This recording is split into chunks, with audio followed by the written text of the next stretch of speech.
Hello, my name is Ben Lovegrove, and in this video I'm going to read the CAA's Safety Sense Leaflet number 2, Care of Passengers. The leaflet has been reproduced here in video format with the kind permission of the CAA. To download a copy of this or any other in the series to print off or store on your device, please visit caa.co.uk/safetysense. 1. Introduction.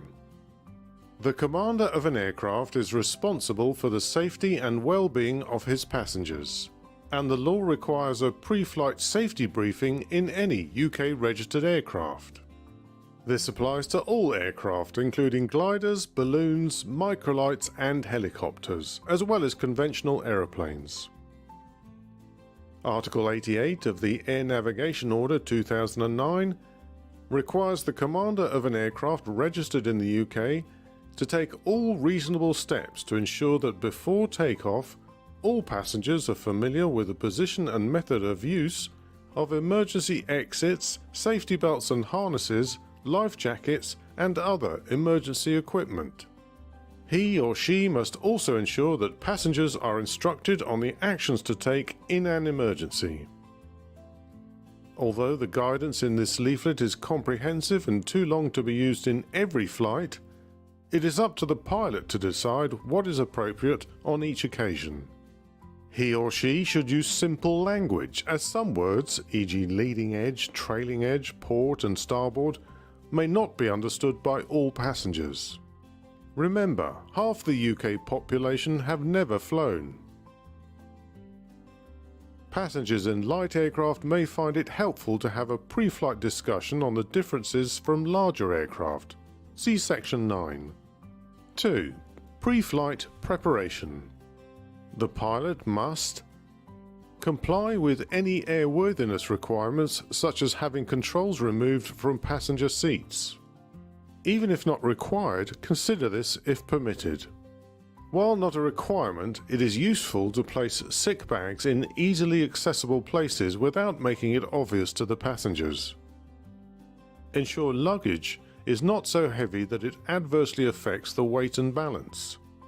The same applies to the passengers themselves. A set of scales, checked for accuracy, are useful to have available. Many people are unsure of their weight and often underestimate it.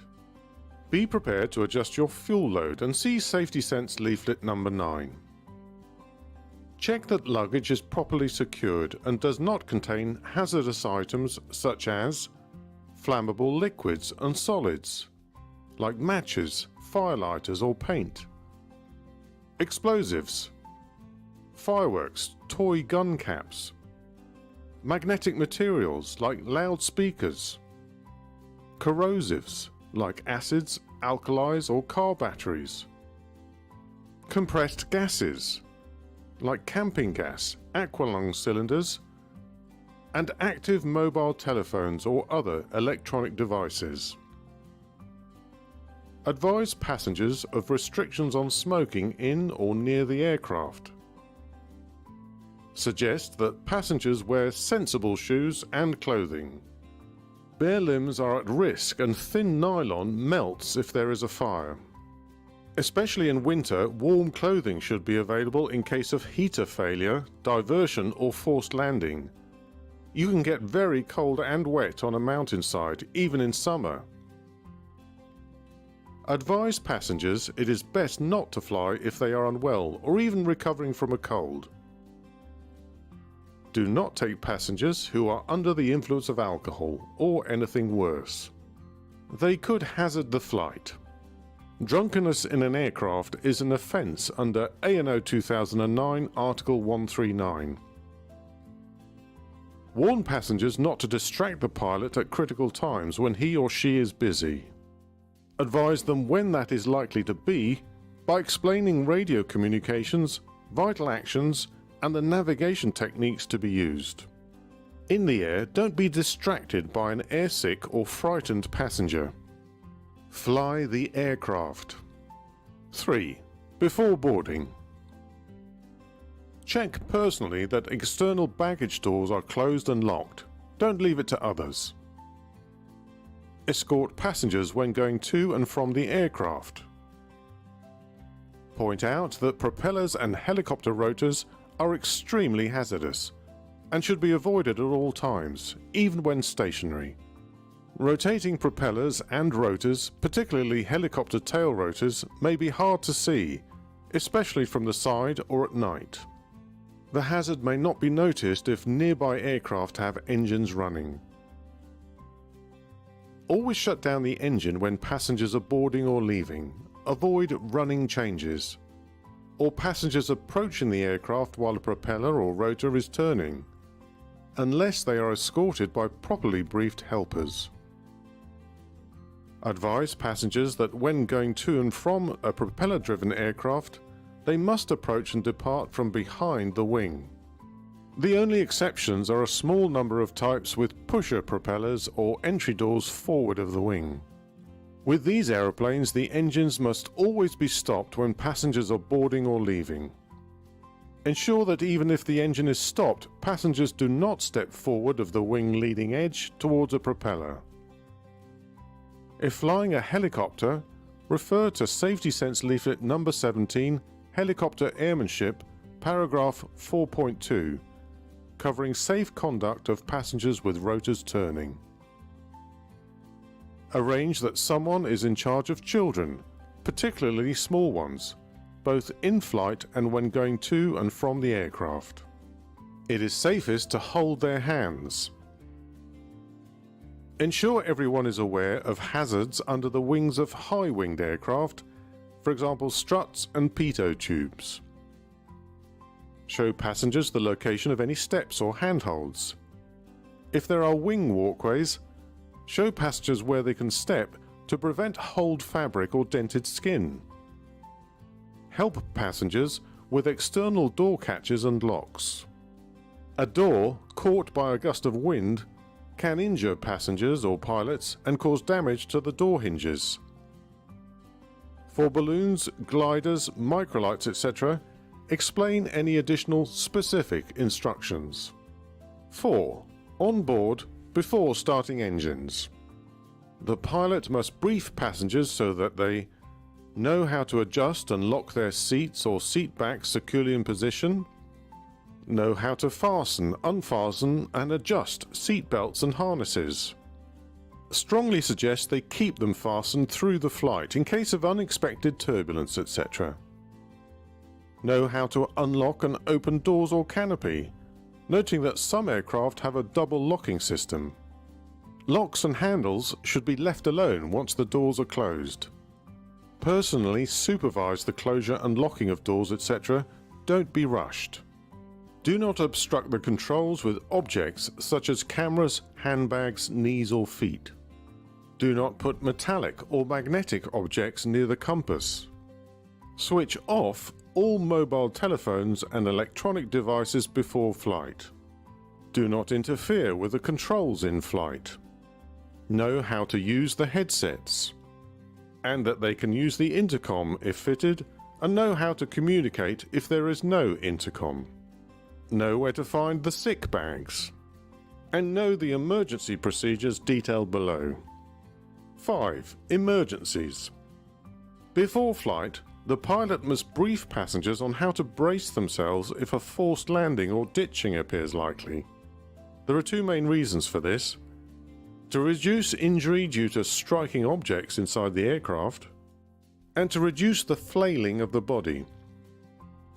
Passengers in forward-facing seats without a control wheel or stick in front of them should, if possible, be briefed to adopt the brace position. The upper body should be bent forward as far as possible with the chest close to the thighs and the knees and head touching the back of the seat in front.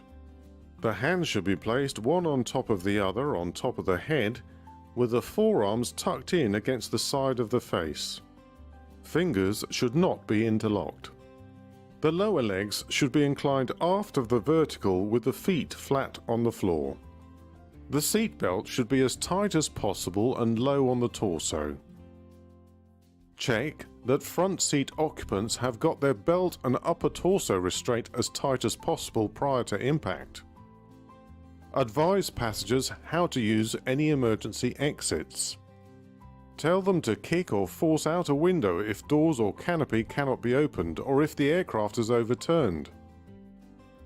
Remind rear seat passengers how to operate the seat back release on the front seats, thus allowing rear seat passengers to vacate the aircraft. Agree the order in which the aircraft should be evacuated.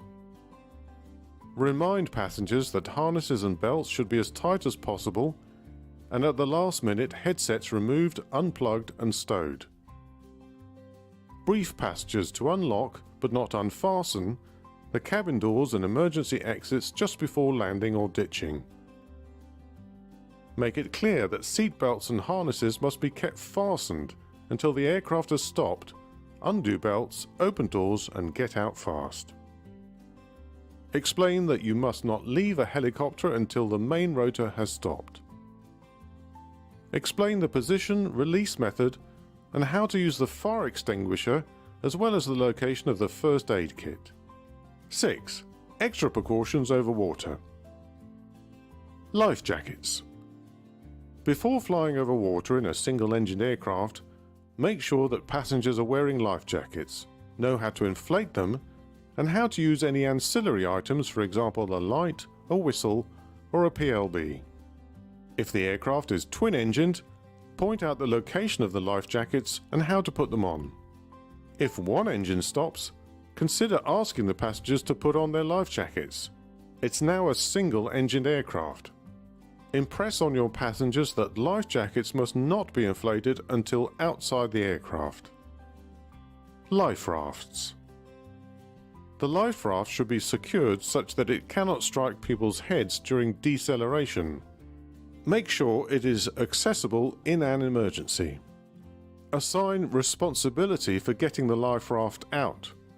It's too late when the aircraft has sunk.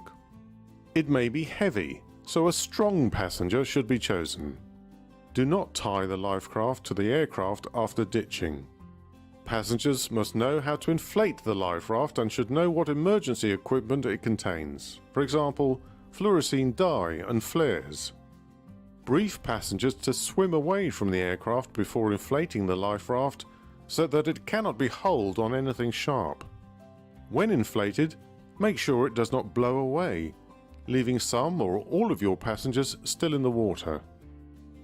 Above all, impress on your passengers not to panic. There will be a lot of water flying around, perhaps through a broken windscreen, but there is usually at least a couple of minutes to get everybody out. Safety Sense Leaflet number 21, Ditching, contains comprehensive advice. Number 7. Passengers new to flying in light aircraft. Those who are more used to package holiday jets may find a light aircraft a very different experience. No one wants an early return with a sick or frightened passenger. Chat to them beforehand about the higher noise level. Headsets, ear defenders or cotton wool in the ears may help. Turbulence. A light aircraft will be more affected. Don't fight it, relax and go with the motion. Pressure changes in the ears. Most light aircraft are unpressurized and climb quite slowly so the ears automatically compensate. Plan to descend at about 300 feet per minute. However, during fast descents, holding the nose and attempting to blow with the mouth closed will equalize the pressure. Alternatively, follow the practice of some airlines and hand out a few chewy sweets. Stall and other warnings. Mention horns and bells. The sudden unexpected noise on landing may startle nervous passengers. Lookout. Discuss the usefulness of extra pairs of eyes throughout the flight, particularly when joining the circuit. Agree on how passengers should attract your attention. Explain the blind spots. Tell them that high-flying traffic can be ignored. Motion sickness. What to do if feeling unwell, but don't mention the word sick. Make sure there are sick bags handy. Toilets. The lack of a toilet, even in some larger twin-engined aircraft. Children. Special care is needed so that they do not touch the controls and door release.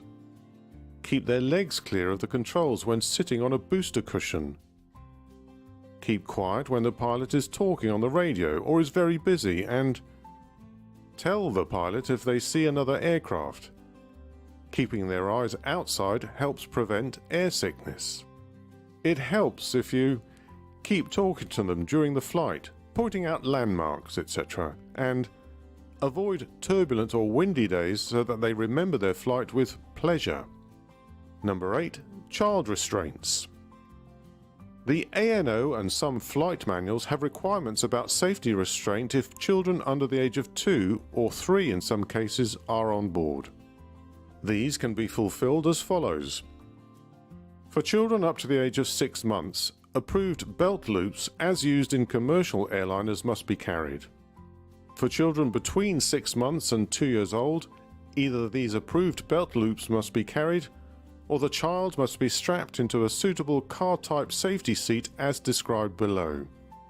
A child between 2 and 3 years old must normally be strapped into either a car-type safety seat as described below, or secured properly by adult seat belts. Additional approved restraints are available to increase the security of aircraft seat belts, but these may not be suitable for light aircraft seats.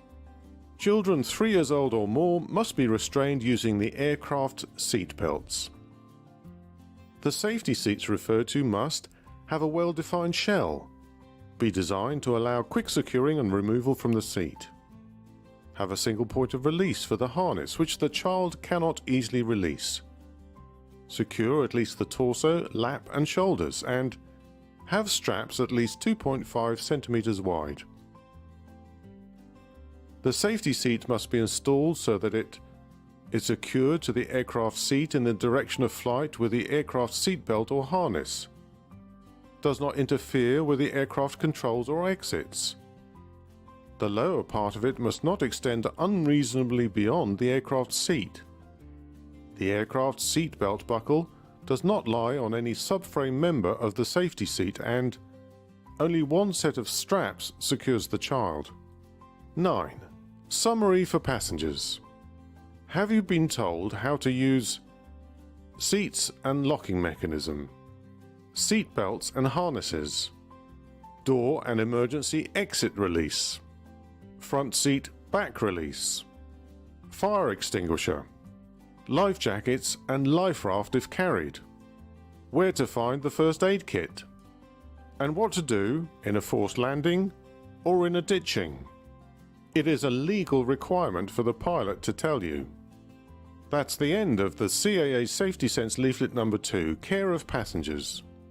If you have any additional tips or experiences you would like to pass on, then please post a comment below.